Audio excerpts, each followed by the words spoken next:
Today is April 16th, 2022. This is Jason Ruiz and Tony Press. and Lulu Romero. and we are interviewing artist Czr Prz about his work. First, we need consent for you to be interviewed, Czr. Okay. Our materials are 100% free and educational for only for research and educational purposes. We do expect to be posting this on our website as part of our educational mission. Are you okay with that? Yeah, totally fine. Great. All right, we're just going to take turns asking questions. I'm going to kind of get us started, and then Lulu and Tony are going to take over. But if we could just start with some questions about your own background. Where did you grow up, and where are you from? Well, I'm from here, from Chicago. I grew up between Logan Square and Stone Park, and what I mean by that is my father and his family lived in Logan Square.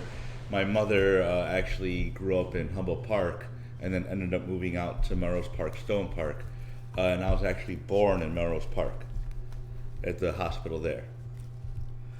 We want to ask about how you got interested in the arts. I think it's something that's always been inside of me. A lot of my family members growing up were into the arts.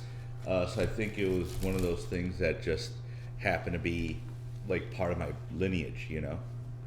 What does that mean? Can you be a little more specific about family members? My grandfather was into writing. I have an uncle who was an architect who was a big influence in my art growing up.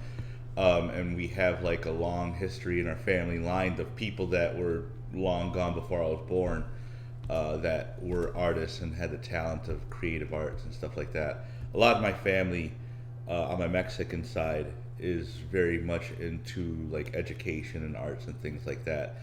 So things that's hugely important, you know, to us.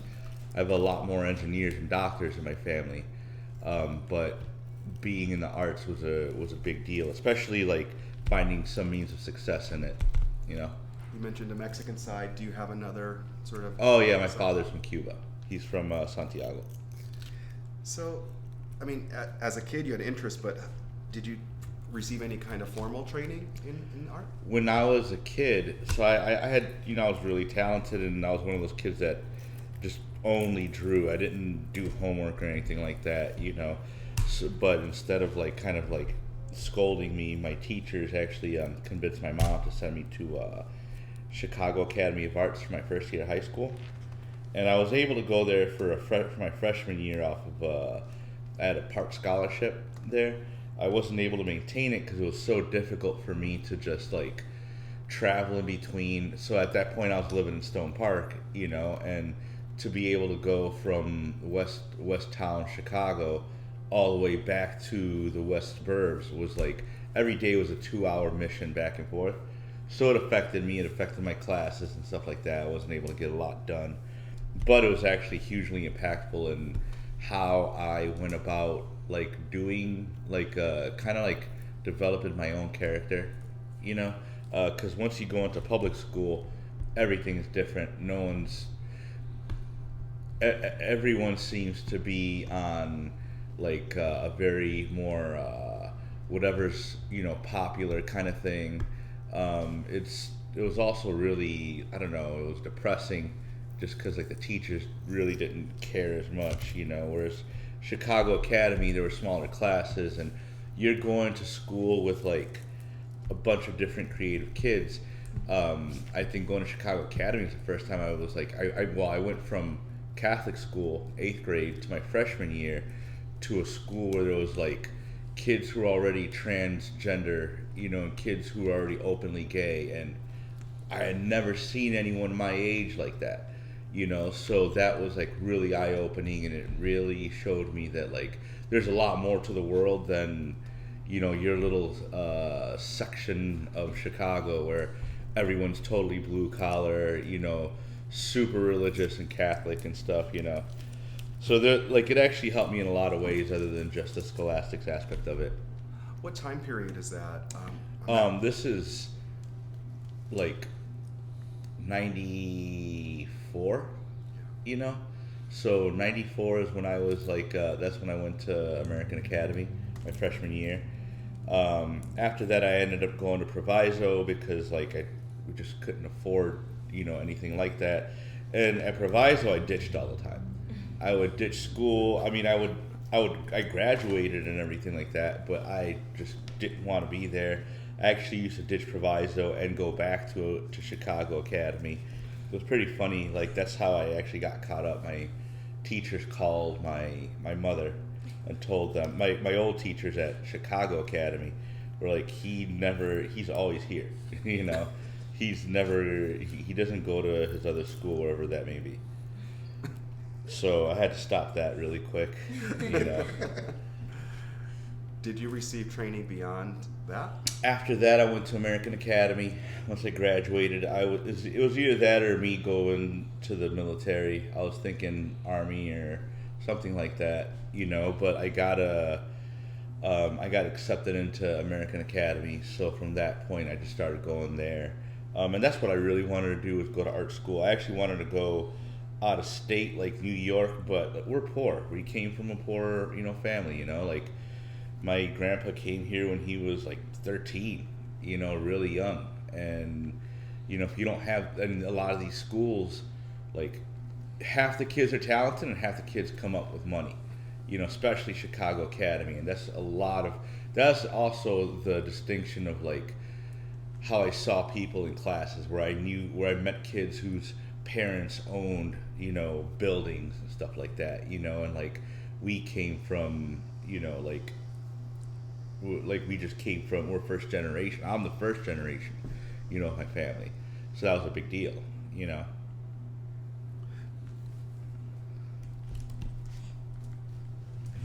Was your family always like fully supportive of you entering the arts and going all in? No, because again, they had that immigrant mentality that, like, oh, he came here to work, and how are you going to make money off of this? All of that kind of stuff. The thing was that I also realized growing up, like, oh, you just don't know how this actually works.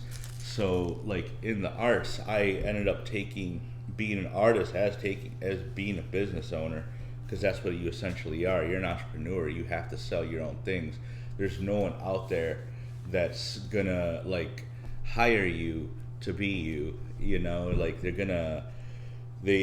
want, you know, like, stuff from you, but you have to take care of all of that, the ins and outs, on your own, you know. And that was hard at first. So a lot of what I was doing is, I actually, after American Academy, I ended up moving it to Italy, because I got accepted into school out there, and that was like 2001, and I was like 21. And when I got back, I realized that, like, it's hard to do that here in the U.S. unless you come from money, or, like, out of nowhere your situation just became, like, you know, like, you became a superstar and that's rare. I mean, it happens, but it's rare, you know. And I think that mentality, plus, like, my family came from, you know, like, in Mexico, like, they're all, like, educated, stuff like that. Here, you know, we're totally blue collar, you know. So, like, we had to, like, work, you know. That was the mentality of it. So the way I always thought of it is, like, okay, then I have to work in the arts. So when I got back, I went to school at one of those, like, those really, like, terrible schools, the design ones that you see on commercials and stuff. But I ended up going to one of them and actually learned a lot because the teachers were still good. So from that point, I started doing digital illustration and graphic design. And those kind of things they help you a lot more than just being a painter, you know? So what I ended up doing was going to school for, like, learning graphic design, and out of school there, that's when I started actually going to work in offices and things like that, developing manuals and doing illustrations for, you know, tech companies and stuff like that, doing layout. And I was still freelancing in illustration, which actually, like, is what led me into wanting to just focus on my own stuff, because I realized that, like all the stuff I know now, like all of the things you see here, I learned from machining. And I learned machining from working in a studio, where it's like, you learn this, but the only way you could do it is by knowing the programming. And going to school, I learned how to do the programming, like learning Illustrator and learning vector files. So I wouldn't have been able to do that if I didn't actually go full on to the workforce, doing signage and doing print and doing all sorts of stuff like that. From that, that's how I was able to like get my machines and things like that I'm using now to produce my own work. So when you're doing that, you're a graphic designer, right? And you're fulfilling commissions, and you're working for a company doing other people's My stuff. day job. So that's one thing I never wanted to do, and I did for a little bit. Was like I did construction when I got back from Europe. I worked for like a slot machine company, cleaning slot machines and stuff. And that's while I was going to IADT. I was also apprenticing tattooing and stuff, and all of these things kind of like put more hurdles into my life, because doing all of this stuff while being a 22-year-old, which is, I mean, you guys know that's, like that's a very important thing to have a life. So I was really trying to figure out what my focus was. For a while, I thought it was going to be tattooing, and I just realized that it wasn't really for me. And also, I do think that having, like, because you're still young and impressionable, you have people telling you, oh, like, what kind of life is that, and you're never gonna a lot of that you're never gonna make it in this and not. And then I would let these people who had absolutely no idea what the fuck they were talking about. They had absolutely no, and I tell this to people all the time, like, if you don't know what the hell you're talking about, you need to just not say anything, because that's the truth, though. It's like, if they don't know the reality of the business, then what is, they wouldn't know how to be an entrepreneur from the jump, and then to be an artist, to be like extra, because this is focusing on completely what it is that you're doing, and who you are, your personality, like, you could start like any other, like a cleaning business and stuff like that, and you could be good at what it is that you do, but it's not your signature at what that is, unless you develop something that revolutionizes the industry. Whereas in the arts, your face, your name, your whatever it is that you're doing, that's at the forefront. And I think that a lot of people growing up didn't get that. Again, I grew up in an area where it was totally blue collar, totally, purely like Mexican people, that first generation, just moved here, and their mentality isn't anything, has nothing to do with art. To them, that's a rich person thing. Yeah. And in the end, it was a white thing, And that was always sad to me, because I was like, man, I'm talented. I don't need to be, like, sorry if I'm jumping in and out. Like, I don't need to be, like, be pigeonholed or anything like that. And I always thought that was messed up, that I kind of felt that way. So once I started getting out of that mentality, and I'd say like about 12 years ago is when I really was like, you know what, I'm going to just stop working for companies in general, because for a while I was working in textile and printing, and then I started doing fabrication, and then I started working at this company that does fabrication called Kehoe, and then that, I'd say at Kehoe is when I realized that, like, I should be doing this on my own. I was getting paid very minimally and producing stuff that other people were getting paid way more for. So I was like, I can't have that, especially seeing them driving in Beamers and me riding on my bike, So I was like, this is like, I'm not doing that anymore. So from that point, I just really started working on my own things, and then that's when it just, obviously it took some time to build up. Like I had, by the time I was 24, 25, I worked in my first restaurant, like designing it, not working at a restaurant, and then after that, I just started getting more publicity out of doing a combination of like live art, street art stuff, and then even going about like, doing like all sorts of things, posters for concerts and stuff like that, like doing my own kind of things with my friends. Like we would throw hip hop shows when we were kids, and I would do like the artwork and the flyer, me and another friend of mine. And everything in between there, people just started asking me to do artwork for their homes and things, and then a lot of that was cool, but I really wanted to make an impact. So by the time, I'd say about 2000, I want to say 10, is when I really started to focus on my own stuff. And then that's when I started working with a group of my friends, and then we started a small company called Ava Gray, which is what we are now. It whittled down from like about 7 people to 2 of us, because that's really the only way we felt would work. You know, you can't have 7 bosses and no workers, right? And I was really trying to focus on my own stuff anyway. So when we started doing that, like we would like I'd already worked for like Red Bull, I already worked for all these other like bigger clients, doing smaller stuff. But once they saw that we were doing production art and fabrication, like they really were like kind of helping us out, like pushing bigger jobs to us, and we would execute them like phenomenally. We did a whole street installation for Flying Bach that happened like, I want to say that was like 2015, 2016, when we really started like getting bigger. And then from that point on, we started working with PepsiCo, did stuff for Starburst, and it was all cool because we're doing production art, and we're doing art that actually like, this is, the high quality agency art that, develops, agencies. These are like higher, like paid contracts. They were still difficult to do, and after a point I was realizing this is stuff I still don't want to do. As far as like, I mean, we still do Ava Gray work, and we still do campaign and management and all that other stuff, but now I'm not fabricating other people's ideas. And I'd say up to like 4 years ago, that's when I was like, okay, that ends for me now. I wouldn't say 4 years ago, it was like 2-3 years ago, like maybe right before the pandemic. I was like, no, I can just live off of my own art. I can do whatever what it is I want. Before I started doing the stuff with Ava Gray, I was flying back and forth from Italy and Germany. I was planning on doing a lot more stuff out in Europe. The thing that stopped me actually wasn't working. It was actually I had gotten cancer.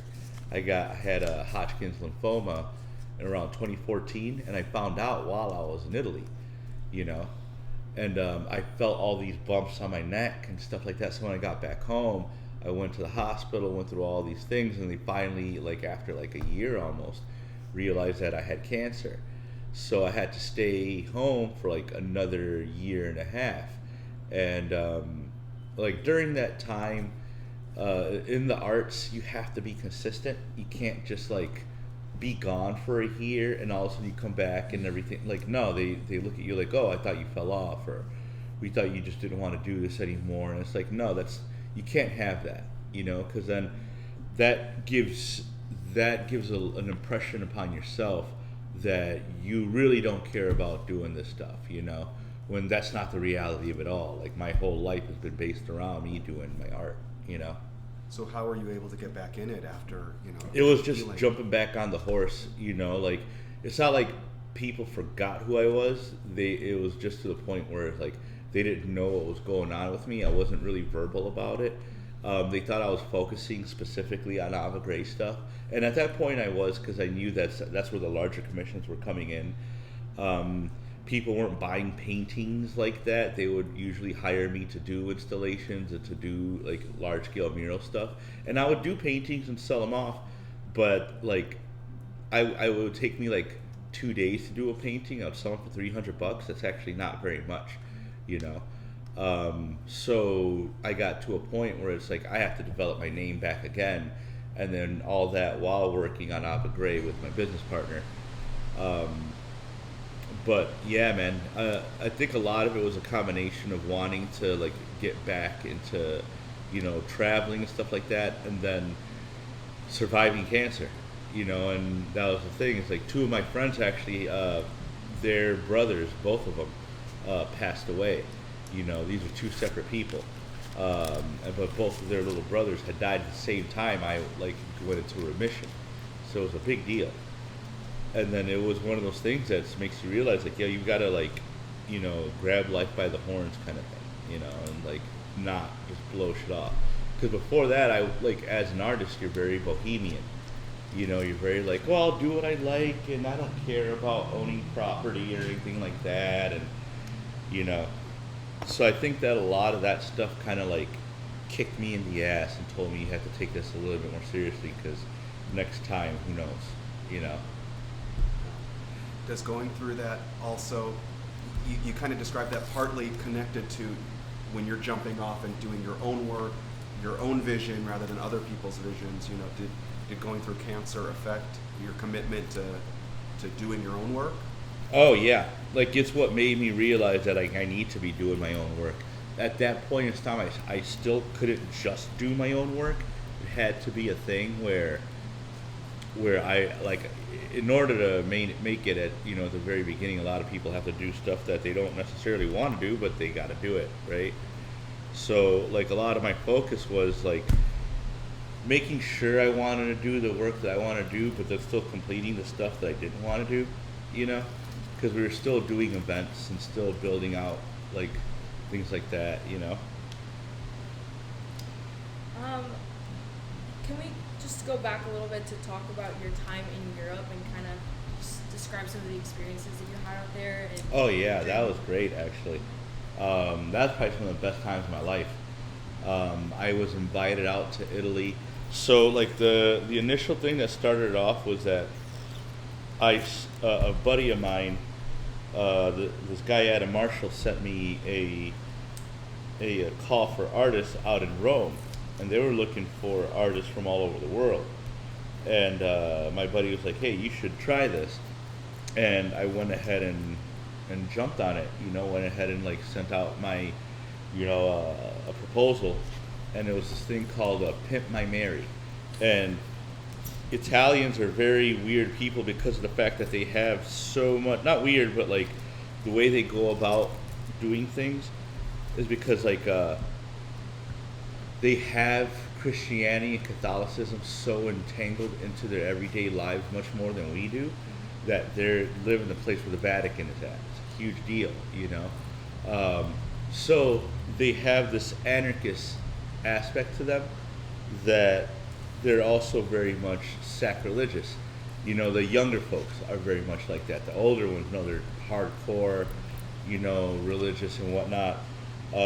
So they did this thing called Pimp My Mary, and they sent all the artists these little busts of the beathead, right, the Virgin Mary.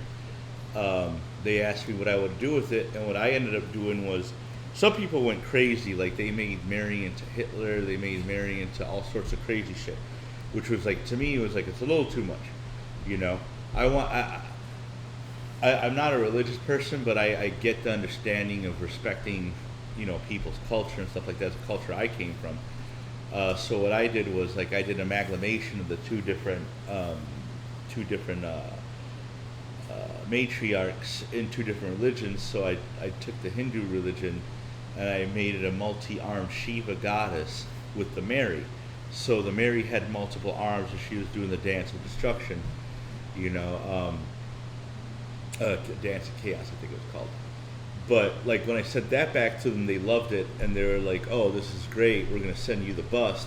They sent me the bust. I worked with a buddy of mine, Emmanuel White Eagle, who is this great toy designer, and he helped me make these figures of statues. He showed me first how to make them, and then I pretty much built the rest of it on my own, you know. But without his tutelage, I wouldn't have been able to do it, you know, well enough to get to the point where I'm at now. So when I sent that to them, they liked it so much that they invited me out to Germany. They were looking up my stuff, and they're like, "You're not even a sculptor like that." And I've done little sculptures like that, and this is a lot of what I do now. But they're like, "You're not even like a sculptor like that. You're like more of a street artist, and we'd like to fly you out to Berlin." So I went out to Berlin, and I painted a huge wall in this place called the Teufelsberg.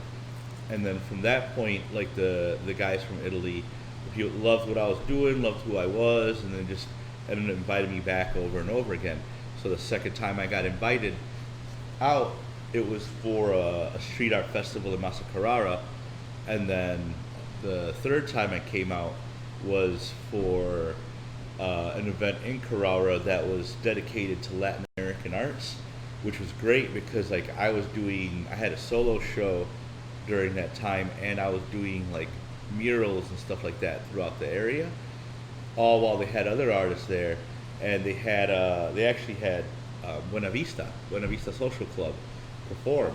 So to me that was a big deal, being Cuban and like being in a place where it was like they're actually celebrating, you know, who we are, you know, whereas it's like here I always feel like, you know, our culture is secondary to whatever the fuck Americans think, you know, and then you start, and that's another great thing is you see the reality of it when you travel outside of the U.S.